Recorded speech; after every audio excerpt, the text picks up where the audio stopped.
Welcome to Women's Wealth and Wellness Unleashed. I'm Lori Falk, and together with my three powerhouse co-hosts and a slew of thought leaders and luminaries, we're bringing you a scintillating talk show style podcast that will disrupt the worlds of wealth and wellness as we know them today. We invite you to go on this journey with us as we offer you a paradigm shift that empowers you to change your approach to these key areas of your life. Join us and discover the truth that the future of wealth and wellness begins with you. Well, hello everyone, and welcome to another exciting episode of Women's Wealth and Wellness Unleashed. I'm Lori Falk, and I am one of your co-hosts with my three amazing partners here. And we are so excited to be here with you today to talk about the topic of biohacking wealth.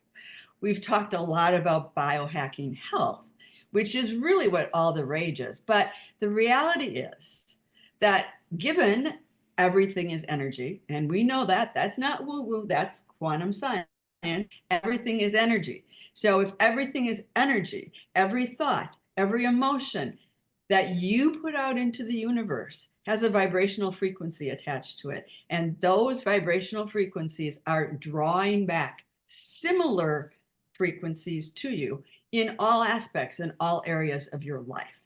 So today we're going to call on Lesley Thomas, our resident wealth expert. And Lesley is going to share with us some of her tips on just this subject. And what's really kind of even more exciting about this is that she had a real life experience this week that she posted on Facebook. And I read it yesterday and went, could this be any more perfect? Mm-hmm. So Lesley, how would you like to share all of this juicy stuff with us? You know, this topic is so close to my heart, but also it's something that we talk so often about, biohacking our health, the small incremental things that we can do to improve our health, how we can improve our sleep, how we can improve our nutrition, how we can improve, our bodies by doing more exercise, etc. But what lots of people don't know is we can actually biohack our wealth. But we've come up with a new term, biohack your wealth, because it is related to our finances. Now, I have a tendency to go a little bit over the top when it comes to this topic. So I'm going to control myself because this is not a masterclass, it's a podcast. So I have written down 4 things that I kind of want to cover to kind of keep myself on topic. But I know we're going to keep coming back to this subject because it is such an exciting topic to delve into. Because when you understand what's going on with your relationship with money, when you realize it's not about the money, it's not about the money at all. It's about far more. It's what's going on up here. It's what's going on here. And how you can take real control by creating a real sense of awareness. So I'm going to cover 4 things. And ladies, please jump in because I might take over the whole podcast if you're not here. So I'm going to cover neuroplasticity and mindset. I'm going to look at the reward chemical dopamine. I'm going to look at the role our amygdala plays as far as managing our fears are concerned. And I'm going to look at cognitive bias, because lots of us think our relationship with money is purely based on how we think, feel, and behave around money. And whilst that is true, actually, it is controlled by things that happened to us a long time ago. So neuroplasticity. This is where we create neural paths in our brains around our behaviors, our emotions, and the habits that we form in this case, around money. And that is directly linked to our money mindset. Our money mindset being the conversation that goes on in our heads with regards to how we think and feel about money.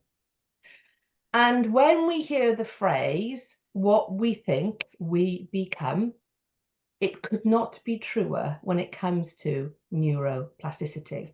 Because what we're doing is our thoughts start connecting in our brain, and our brain starts to believe our thoughts are true. What we think, we feel. What we feel, we become. And it's only when we realize that our thought pattern and how we think about money and how we feel about ourselves, they are all connected, do we start to realize that actually, indirectly, we are in charge of those thoughts. When we create the awareness about what made us think about those thoughts in the first place. And when we start to realize that our thoughts can be changed when we actually choose to create the awareness to change them, then the magic happens. So I don't want to go into that part in too much more detail right now, but what I want to do is to give you a FINO hack. So a FINO hack, when it comes to a biohack, when it comes to understanding how our neural pathways work, is to actually create the awareness of what are those thoughts going on in my head? What am I thinking that is ending up with me not having the kind of relationship that I want to have with money? An easy way to do this, and you can do it today. You can start it today. Take a notebook and a pen, and wherever you go for the next 24 hours, you write down whatever negative thought comes into your head. And you will be walking past a shop window and you will be glancing, oh my God, who's that? Oh my God, it's me. You write that down in your notebook. You go to the ATM, you check your bank balance. Oh my God, is that all I've got left in my bank? I've been rubbish with money this month.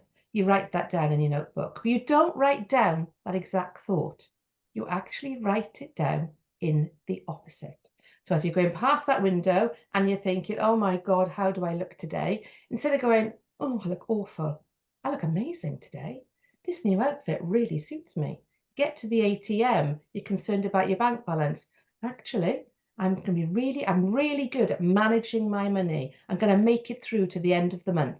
Whatever comes into your head as a negative thought, you write it down, but you write it in the positive. Why do you do that? Well, first of all, you become aware of quite how often you speak negatively to yourself, that you are creating that next neural path that is going to continue that thinking that you've had for years and years and years. And you're going to start to break it down and you're going to start to challenge it and you're going to start to change it. What you're then also doing by writing down that negative thought in the positive, you're actually creating positive language, affirming language that your neuroplasticity, your brain loves because it wants reinforcement. It wants reinforcement that you want to change. It wants reinforcement that you are prepared to do the things you need to do to create that change. So take that notebook and pen and bring it around with you for the next 24 hours, because that is going to really surprise you quite how often you think negatively to yourself, but you can use that same information to retrain your brain. Lesley, I just got to Yeah, jump in here yeah. because you said this wasn't going to be a master class, So but I think you I were being told you far once I too start. modest. And I'm going to say, and this is maybe a bit of a pun, that what you're sharing with us really is pure gold. And what I'll say, and just even on a personal note, that probably those of us that are here on the screen, as well as people in the audience, are pretty conscious people. We're on a path of awareness, and we're all still dealing with trauma and, evolution and clearing out old stuff. And it's just a natural human thing to sort of put things aside when we're not feeling mastery of them. And then we don't get to shine this light. So you're giving us an amazing tool to just bring consciousness into an area that we've been unconscious about. And I'm guessing that, you know, in this audience, people have, once they have that awareness, a lot of tools to deal with things. Yeah. And And I I'll think actually make that as a hypnotic suggestion that if this is an aha moment for you, as it kind of is for me, you know, to allow our higher being to start working with it. and I think The that's fact that, exactly yeah, the parallel. fact of the matter is that we don't really have the luxury of those negative thoughts. I mean, you can have a bad day, and I tell my clients this all the time. You have a bad day, that's fine, but then pick yourself up by the bootstraps and shift it and do exactly what you're saying, because those negative thoughts, whether you're aware of it or not, because most people are doing it unconsciously, are sending out frequencies into the universe that are attracting back more of the same. Not a good idea. Not, yeah, as the saying goes, neurons that fire together wire together, right? That's a big one. So, for me, because all vibes matter, right? Everyone's into, oh, only positive vibes, only positive vibes. Well, of course, all vibes matter. But positive vibes mean that even though you are thinking something negative, there's something more positive is going to come along, right? So, Lesley, I love that tip because I love to take notes. I make lists of everything.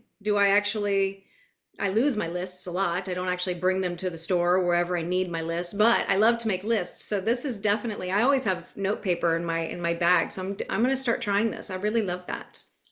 I think that's the thing, isn't it? Is to keep these things as simple as possible. Because in keeping them as simple as possible, we actually create small wins for ourselves. And that leads me beautifully into the whole thing around dopamine. Because dopamine is the reward chemical that gets released when we do something that is good for us. We all know dopamine gets released, when we go and exercise, etc. That feeling of, oh, yeah, conquered the world. Well, actually, that same dopamine gets released when we achieve financial goals. That might be setting financial goals. It might be when we save a certain amount of money at the end of the month. It might be when we start paying down debt. It might be when we start thinking about, well, what big goal do I want? Right, I'm going to go open an account specifically to do that. So dopamine is there to reward us. But the problem with dopamine is that our body starts to crave it. It starts to crave that feeling of reward. And that is why we can get induced into wanting to spend money that then prevents us from achieving the goals we want to achieve, or ends up getting us into debt, going overdrawn, or having too much money left at the end of our money. So when we realize our brain works on reward, what we can do instead is create micro goals and micro rewards. So rather than having a big financial goal, I want to buy a new car and it's going to cost $20,000 or whatever it's going to cost. Instead, say, well, I want to have a car. I appreciate it's going to take some time, but I'm going to celebrate the fact that I'm $1,000, $5,000, $10,000 closer. So rather than actually seeing at its big goal, because if you can create a micro celebration, and that might be going to have a bubble bath in the middle of the afternoon. It might be going out and sitting on your patio in the evening, as birdsong starts, whatever it might be, what you're doing then is getting your dopamine hit, but in a way that doesn't interrupt your ability to achieve your goal, but also creates that connection that what is going on when you are being driven into that shoe shop to buy your fifth pair of black shoes. You go, hang on a minute, no. I've got this goal, and actually I'm so close to getting my micro goal, I'm not going to go in. I'm not going to buy another pair of shoes because I know I can have this micro celebration because I'm closer to my bigger goal. So again, creating that understanding of what's going on chemically in our bodies when it comes to the need to spend money helps create that sense of awareness. Lesley, this is so freaking brilliant. And I hope the audience is getting as much out of this as I am, because we're all learning here. But I remember when we were discussing this topic, before deciding that we wanted to share it today, we were trying to figure out, how to talk about wealth from a biohacking perspective. And I thought we were reaching. And then it became really obvious that we weren't at all. There's an absolute relationship. We were exploring, mindset, that's a pretty well understood concept these days, that mindset is, a big thing in our behavior and in creating wealth. But mindset is chemical. So what you're describing, this mini dopamine hit, I mean, I'm finding my psyche is already hungry for that, the way you've described it, because it's much easier to get than I thought it was, because I don't have to wait so long or put in as much. That is an absolute freaking biohack. Yes. I mean, Fino hack. The Fino hack. I love we're Fino hack. kind of calling it Fino hack, Yeah. which is cool, and I want us to take credit for that. But I want to make the statement right now, because I've never heard it before, that biohacking, hacking our biology, is one of the most effective ways that we can support wealth creation. And I know that that's just 1 point of 4, and you've limited yourself to 4 these days. So obviously there's a lot more that we have to look forward to, but just this is freaking brilliant. And I just had to underscore that. Okay. So you ready for more? Oh, yes. Yes. Oh, I'm So salivating here. Okay. So our fear center, our amygdala in the center of our brains, it's like a little walnut essentially, and it is the center of our fear, basically.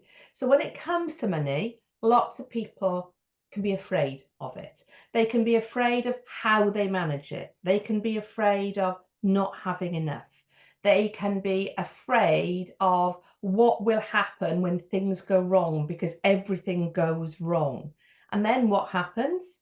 When we're frightened, we go into flight or freeze response, basically.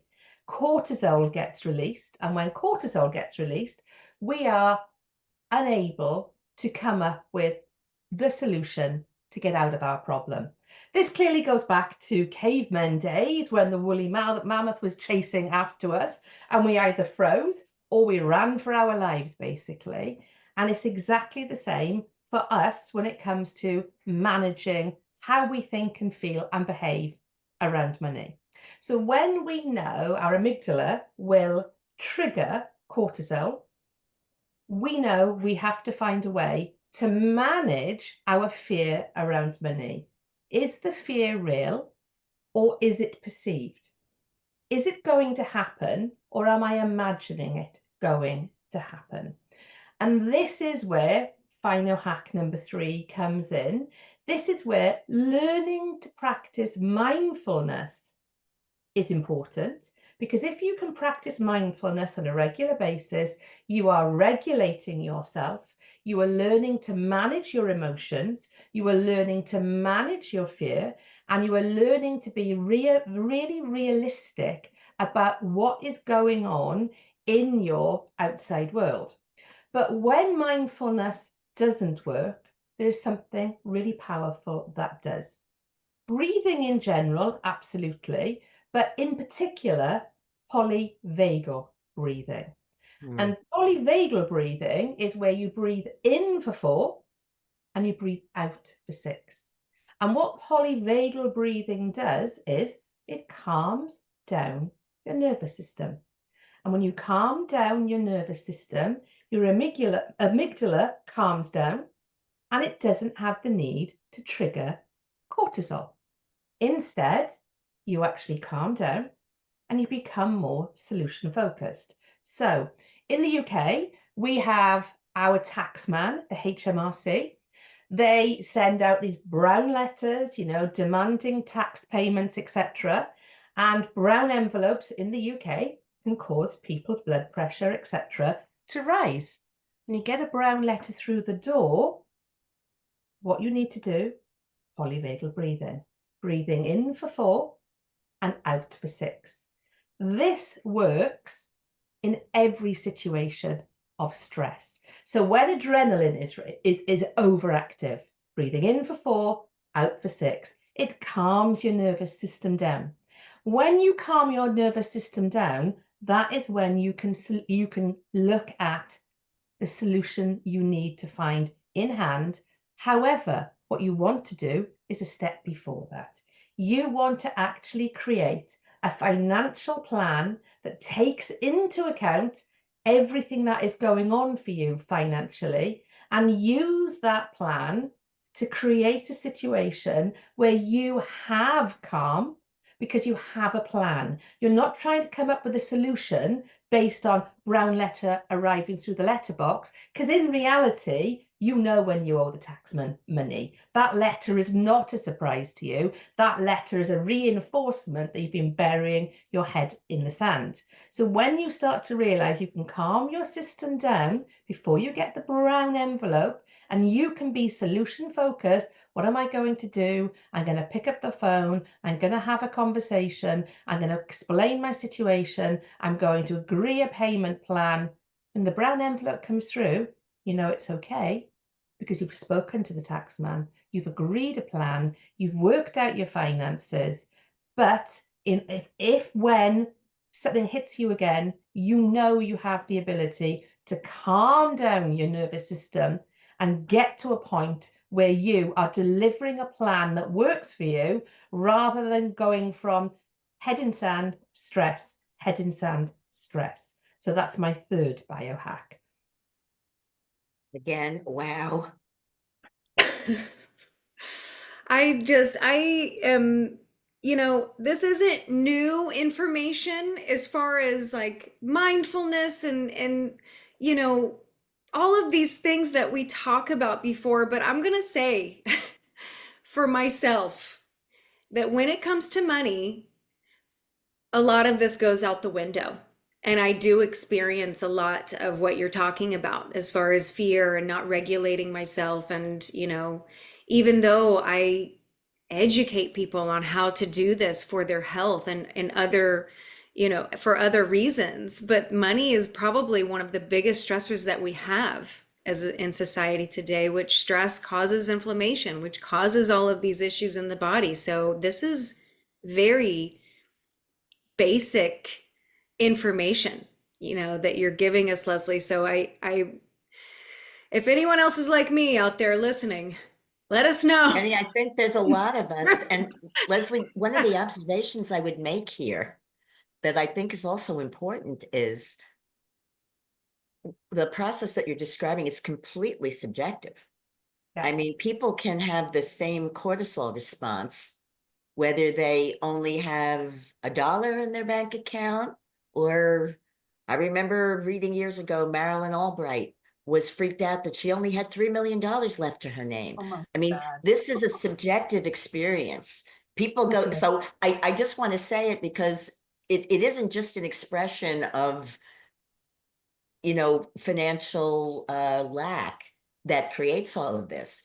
I call it baked into the cake of the scarcity energy and mindset of our world that we've, spoken about before, that most of us are triggered in this way, even if we may even have enough. And I think that was where your suggestion about writing down the positive, because when you first said it, I was thinking, well, if it's not really authentic, that doesn't work for me. But I listened a little bit more carefully to what you said, and it was more about finding that positive and acknowledging that, the glass is half full, that there's always truth there.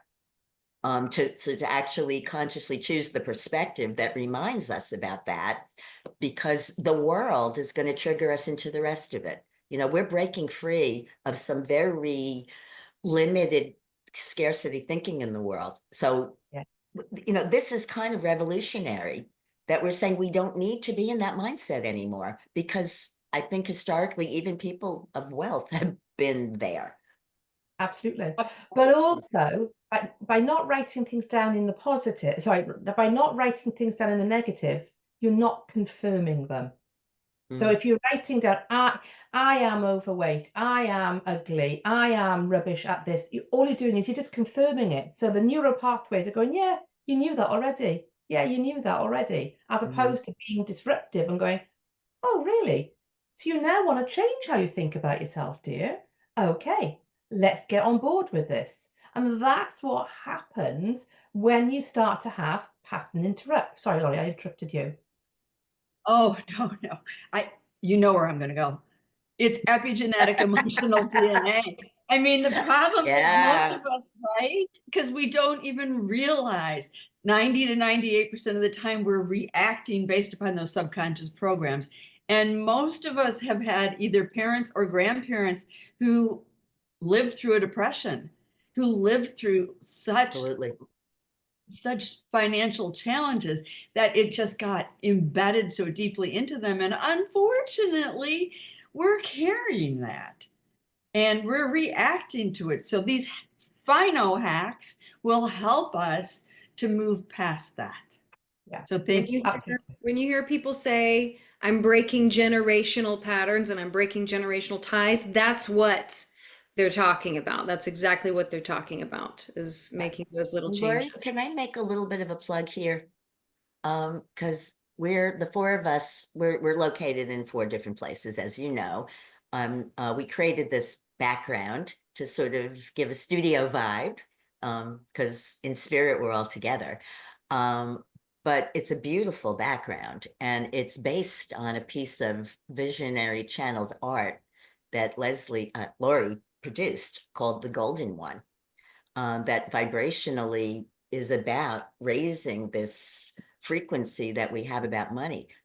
So that's oh wow, this is the full golden one. If you're watching on YouTube, Or if you're watching on YouTube, you get to see the beautiful piece, which is available on Lori's website. Just couldn't help myself, because I find it really helpful to my being to look at this. And Lori, correct me. What I recall is that the goal of the Golden One was to raise the vibration of money from, it was either fear or shame, to the vibration of love. But I'm sure you can explain that much more clearly. Yes, thank you, thank you, thank you, Susan. I'd be happy to. This is one of my favorite paintings that I've created over the years, and it was actually a woman who's very high up in the financial world that asked me to create this because she had calibrated money at a frequency of 125, and she was using David Hawkins' power versus force vibrational scale on the levels of consciousness. So if money vibrates at the level of 125, that's actually the energy of enslavement. And think about it. That's what money has done to so many of us. It has enslaved us. So she wanted me to create a painting that would raise the frequency of money. And I said, how about I create a painting that raises the vibrational frequency of the person to the level of gold? Because she had calibrated gold at 540, and 540 is the level of joy. So this painting was literally created to help you raise your personal vibrational frequency to that level of joy so that you are attracting constantly at that higher level. And the interesting little tidbit, the aside to the whole thing, is that I created it on a weekend, on a Saturday. The following Friday, she called me and I was at the Phoenix airport and I'm trying to juggle all these things and answer my phone because I wanted to, knew she wasn't calling just to say hi. And she said, oh my God, you're not going to believe this. I know we didn't create that angel for this purpose, but it's no coincidence. Gold just closed higher today on the stock market than it has in the history of the stock market. So it's a magical, magical, magical painting, and it fits right into biohacking we're discussing here today. So thank Wow. you. You're welcome. And let's make sure to put in the show notes how people can access that and your other work. And Lesley, I'm guessing you've got some amazing programs to share with people that are interested in what you've been putting out. Because like we said, I think we can all use some biohacking in this area to get, if not to a place of more abundance, at least to a place of more ease in life. And I think as well, it is just like with biohacking, there are things that we can do really, really simply. And we sometimes, when it comes to money, believe it's black and white. I haven't got enough, I'll never have enough, it's too hard. And that's it. We shut down as far as that is concerned.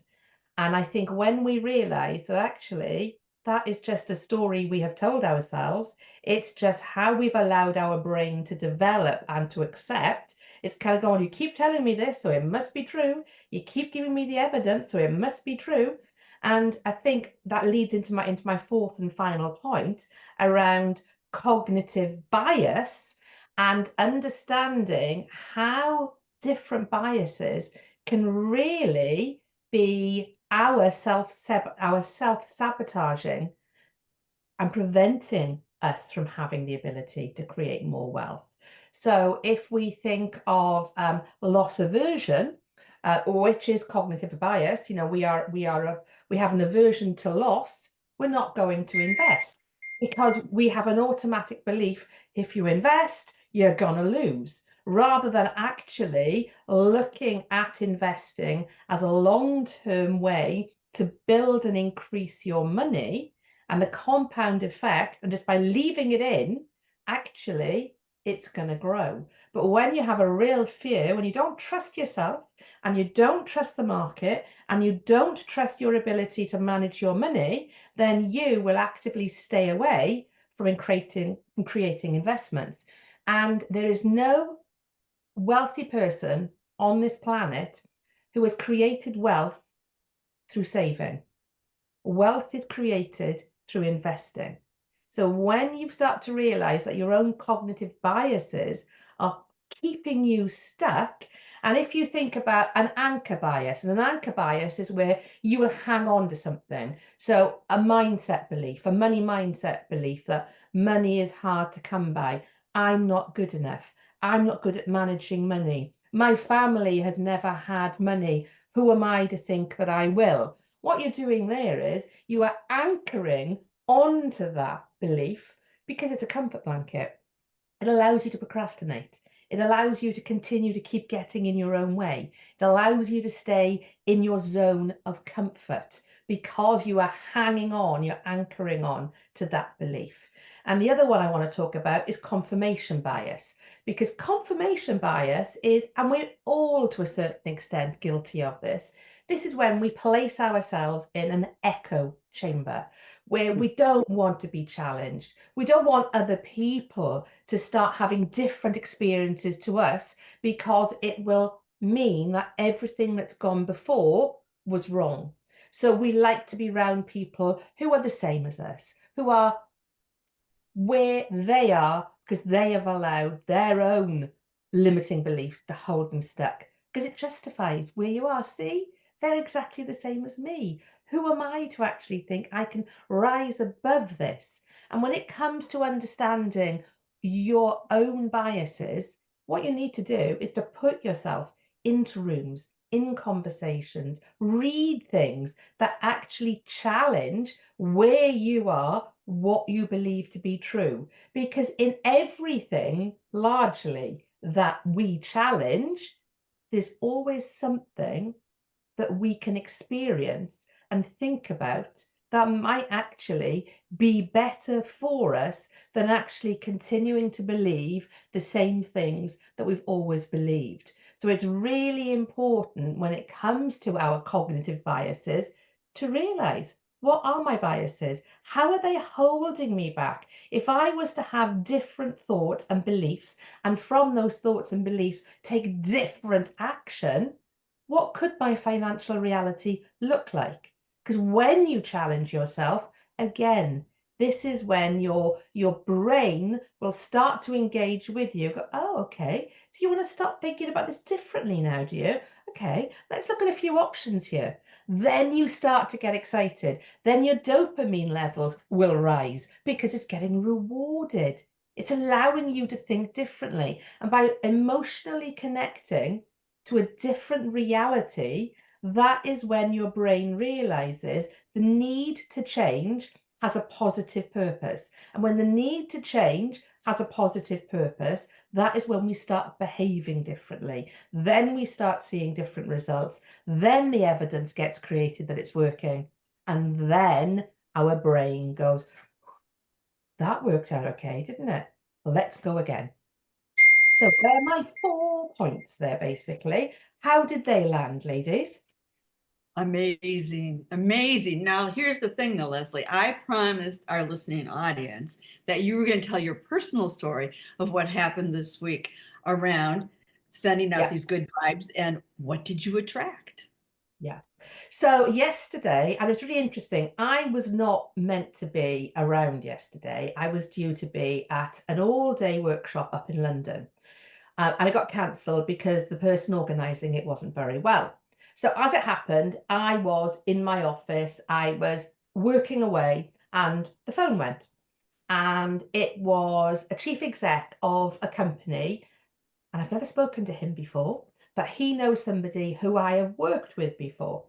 And he said to me, I am really interested in introducing financial well-being into my organisation.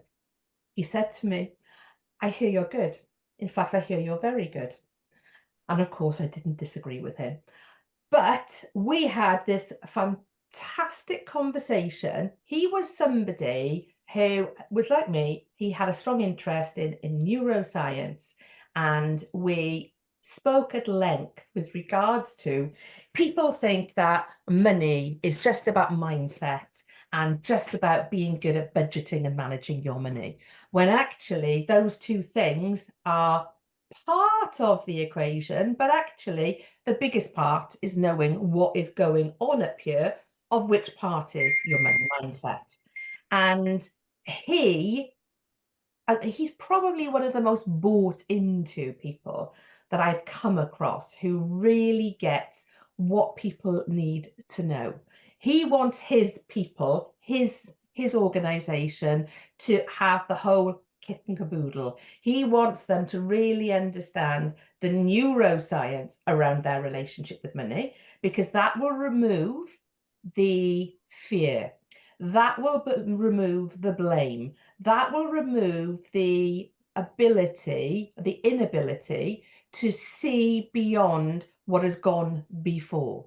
So he wants me to go into his organization and to provide his teams with financial well-being that is not just about a tick in the box. It's not just about, well, this is how you do a budget, and this is what you do to go and invest, and go and speak to a financial planner. He actually wants to give his teams the ability to understand the neuroscience behind our relationship with money, so that when they do all the other things that creates money confidence, they will really understand and be bought into and want to create that real and long-lasting change. And I said, I wasn't meant to take that call yesterday because I was meant to be. Obviously you London. were. Yeah, Look, that was a exactly. cosmic setup. And I'll tell you what I just got from this story.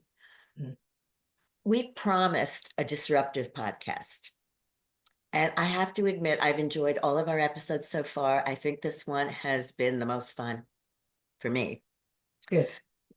And it's disruptive in a very, very deep way, because I think it's not an accident that, you know, as a world, we have been enslaved by money.